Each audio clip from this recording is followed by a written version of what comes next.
What up, what up, what up? It's your boy, Surf Boy, and I'm coming to you guys today with another banger, man. Before this video start, make sure y'all hit that like button, make sure y'all hit that subscribe button, and make sure y'all hit that notification bell, man. Join notification life. And in this video, man, I got a special video for you guys, man. We will be reacting to Geography Now Canada, man. It's been so many times I've just been sitting there with my wife and she said, well, if stuff go down in the US, let's move to Canada. I was like, I don't know what kind of laws they got in Canada. But today, we're going to see what type of life they live in Canada.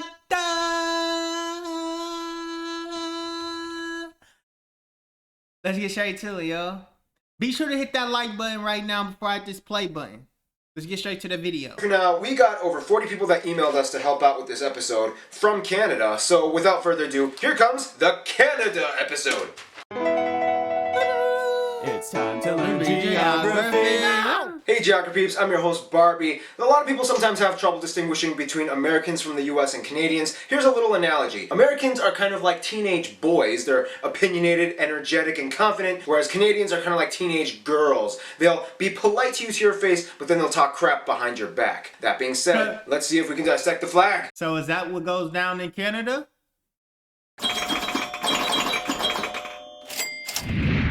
The flag consists of a red field with a white square in the middle. In the middle of the entire flag lies a single 11-pointed red maple leaf. Red symbolizes the sacrifice during both world wars, and the white symbolizes the peace, tranquility, and neutrality of the country. The maple leaf has historically been a symbol of Canada for centuries, even during British rule. Some Canadians will tell you the 11 points symbolize the provinces, and the last one being for the territories, but that's not really true. That's just kind of how the leaf looks. Also keep in mind, Quebec would much rather fly this flag instead of the maple. The Canada flag is sweet, I ain't gonna lie. Leaf, but we'll discuss more about that in...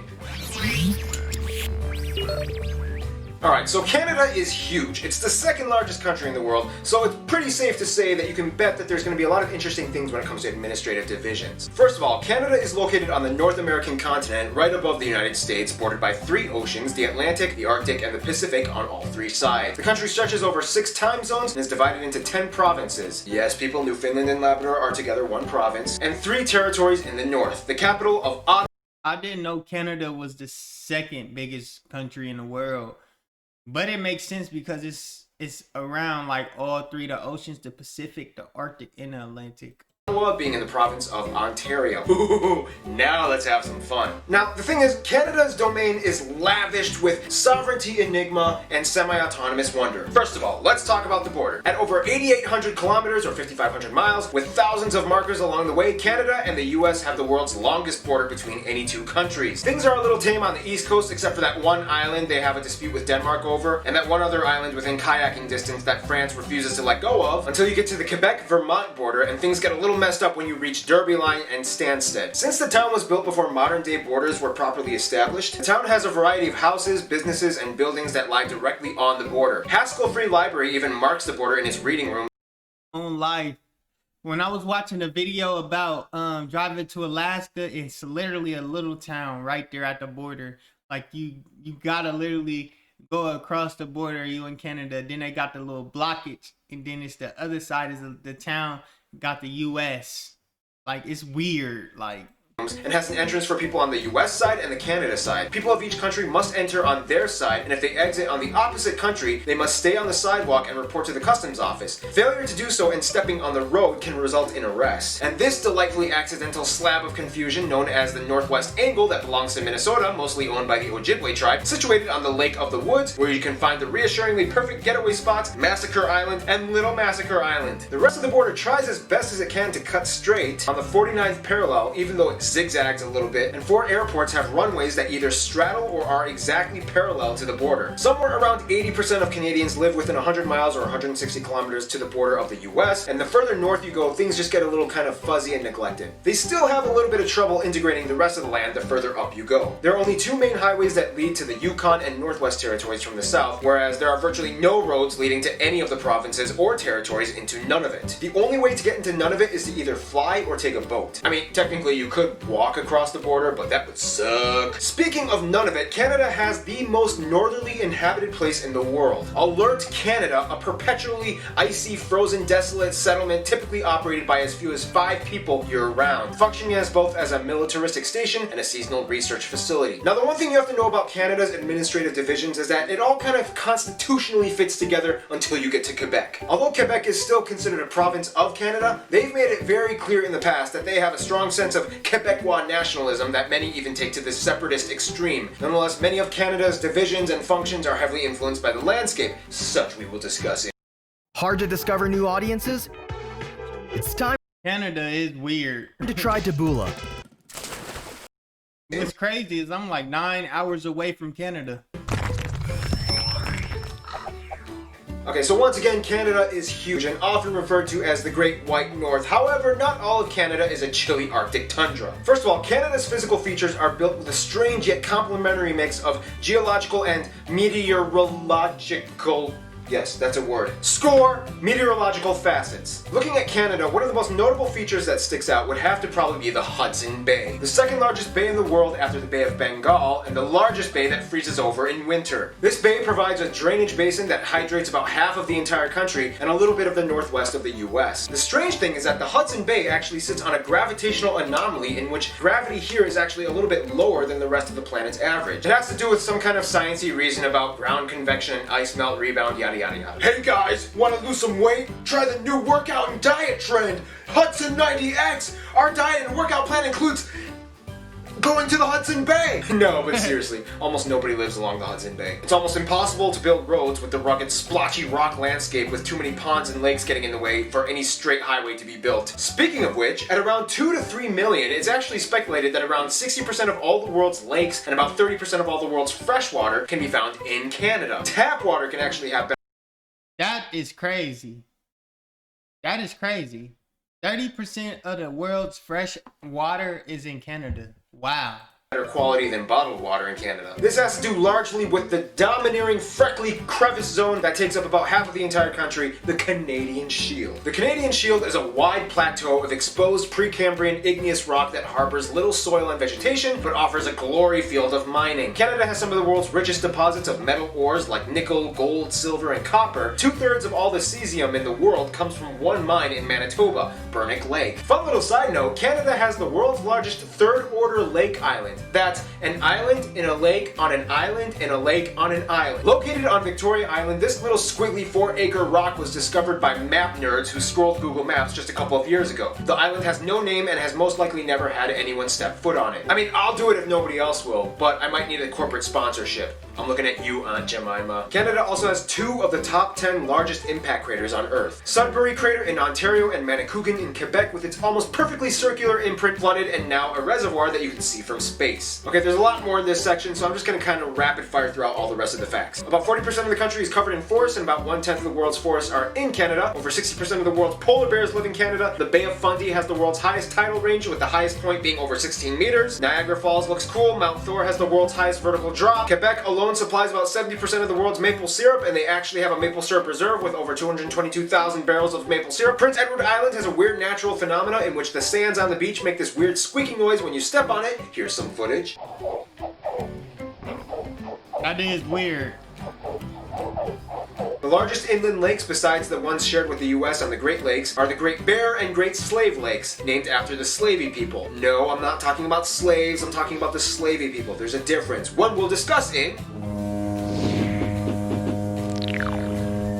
Canada is one of those places where everybody kind of fits in, but there's always a little bit of gossip going around every corner. First of all, Canada has about 35 million people, making it one of the least densely populated places on Earth, about 3/4 of whom identify as white. Asians make up about 14%, natives and aboriginal peoples make up a surprising 5%, blacks at 3%, Latinos at 2%, and the rest are just kind of everything else. Now again, Canada's population takes another turn because in addition to ethnicity, Canada also has linguistic groups. About 1 out of every 3 Canadians either speaks French fluently or understands enough to get by. The whole Quebec thing kind of plays a paramount role in Canada's societal operations. They kind of have to work really hard to make sure that this one province cooperates. Also, keep in mind, Quebec isn't the only place in Canada where French is spoken. Communities in Ontario, Manitoba, and especially the Maritime Province like Newfoundland, New Brunswick, and Nova Scotia have huge communities of French speakers. The difference though is that these French speakers have an even deeper level of segregated culture. Many people in the Maritime Provinces have a unique Acadian French culture that differs from Quebec. Fun side note, the Cajun people of the US in Louisiana are generally descended from the Acadian people that were expelled and deported from these provinces by the British in the 1700s. Back then, the Louisiana Purchase didn't happen yet, so all of this area was still French. Yada yada yada, they came over and invented gumbo.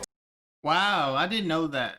So that's why Cajuns speak French, America, because Canada! Nonetheless, about 1 out of every 5 Canadians was born outside of Canada, making Canada pretty diverse, especially by US entertainment quota standards. Alright, toss in a black guy, an Asian girl, why not throw in one of those Indian guys? Those people are trending these days, but make sure the lead is a handsome, attractive, rugged white guy. And this is where I want to make a Geography Now spotlight. Canada has a somewhat shrouded community of under-highlighted individuals that typically go unnoticed, even by Canadians. Sure, we can talk about Toronto, Vancouver, heck, even Calgary has some chips on the table, but nobody really gives these guys a chance. So Yukon, Northwest, none of it, I'm putting you guys on display. Altogether, the population of all 3 of these territories is only about 110,000 people, making it the most sparsely populated area of all of Canada. First of all, Indigenous peoples of Canada number about 850,000 and altogether have about 630 reservations speckled throughout the entire country. The largest reserves are located in these territories. Indigenous people in Canada are generally categorized into 3 separate groups: the First Nations, the Métis, and the Inuit. The Métis are mixed-race indigenous, the First Nations are generally southern tribes that typically live in forested areas, and the Inuit are straight-up Arctic folk. Here's how you can kind of distinguish the 3 territories. Yukon is predominantly white, the Northwestern Territories has a lot of First Nation tribes, like the Slavey people who can be found close to the Great Slave Lake, although many of them prefer to be called the Dene. Cool side So Canada has like a lot of different tribes. That's dope. note, the Navajo tribe in the US to some extent trace their heritage to these people. See how everything is connected, people? Finally, we reach Nunavut, which is almost exclusively Inuit. The Northwest Territories and Nunavut actually used to be part of the same territory, but then in 1999, Nunavut was like, I ain't having none of it, and became its own thing. No, but seriously, Inuit culture is one of the most underrated and culturally fascinating things you'll ever encounter. They speak Inuktitut, a cousin of the Greenlandic language. They can pretty much understand each other, and they have their own written script that you can find on street signs and traffic posts. They have a long history of vibrant traditions, rituals, games, music, and even cuisine. If you ever come here, make sure you try some whale blubber and watch a throat game song which looks like this. Whale blubber? I bet I don't. What a great way to make friends. Which takes us to... Canada is friends with everyone. Human plasma can't be made in a lab. It has to come from you. And when you donate plasma at BioLife, The end. Nah, okay, let's elaborate just a little bit more. Okay, so Canada does kind of typically maintain a foreign policy that does encourage diplomacy outreach to pretty much every country that they can grab at. Heck, they even had good ties with Cuba after the US put an embargo on them. Nonetheless, Canada's relations kind of typically shadow those of the US. Allies with the same allies, and opponents with the same opponents. I mean, have you seen the movie Argo? First of all, Canada is not only part of the Commonwealth, but the Commonwealth realm. Yes, there's a difference. So in general, they pretty much get along with everything that was once part of the British Empire. Then you get the Francophone countries that also gel well with Canada as well. The funny thing is, although the US complains about the immigration procedures of Mexicans into the US, Canada is actually trying to coerce and entice Mexicans to come in. With its low birth rate and a need for a bigger workforce to assist the aging population, Canada has relaxed its immigration and visa policies in order to gain skilled workers, and specifically from the Central American regions. Flyers and advertisements are spread all over Mexico encouraging them to move in. Of course, when it comes to those closest to them, Canada does have their top pick: the United States. Some say Canada is like the little brother of the US, some say it's like the best friend, but in all honesty, Canada and the US are kind of like teenage high school sweethearts. Canadians and Americans have been there for each other since day one. The US is the largest export and business partner of Canada and shares the closest diplomatic ties both nationalistically and militaristically. The difference between Canadians and Americans, though, is that Americans gained their independence by force, whereas Canadians by diplomacy. American immigration policy is like a melting pot where people are kind of expected to assimilate, whereas Canadian foreign policy is kind of like a mosaic. People are encouraged to be distinct culturally. In all honesty, though, they are kind of like a cute little teenage boyfriend-girlfriend couple. Sometimes they like to poke fun at each other, but at the end of the day, they're totally dating and they're totally making out with each other in the back of the movie theaters. In conclusion, Canada, you little sweet cheek you, I'll pick you up at 7. We're going out for some pancakes on that island, in a lake, on an island, in a lake, on an island. Stay tuned, Cape Verde is coming up next. Well, Canada doesn't seem that bad. It's your boy Surfboy, man. Be sure to hit that like button. Be sure to hit that subscribe button. Be sure to hit that notification bell, man. Be sure to join that gang, man. Y'all already know we finna get lit all year. Thank you for watching. Like I said, man, comment your favorite country below. Comment where you from below. Comment if you ever been to Canada, and tell me how your experience went, man. It's your boy Surf, and I'm out, man. Turn up.